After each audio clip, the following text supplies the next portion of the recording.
Hello అందరికీ ఈరోజు అయితే ఎగ్ కర్రీ చేశానండి. నా స్టైల్ ఆఫ్ ఎగ్ కర్రీ ఎలా ఉంటుందో చూసేయండి. ఫస్ట్ అయితే నేను ఆయిల్ యాడ్ చేశాను, అలాగే చెక్క, లవంగా, అనాస పువ్వు వేసాను. ఇంకా అలాగే ఒక 2 ఆనియన్స్ వరకు చిన్నగా కట్ చేసుకుని వేసాను. అందులో ఒక హాఫ్ స్పూన్ వరకు నేను జింజర్ గార్లిక్ పేస్ట్ వేసుకున్నానండి, చూపించడం మర్చిపోయాను.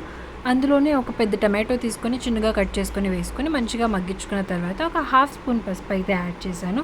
ఒకసారి అలా కలిపేసి ఆ తర్వాత ఒక 1 స్పూన్ కారం అయితే నేను అందులో యాడ్ చేశానండి. అది కూడా అలా కలిపేసిన తర్వాత ఒక 2 స్పూన్స్ వరకు నేను ఎండు కొబ్బరి తీసుకున్నానండి, ఎండు కొబ్బరి పొడి.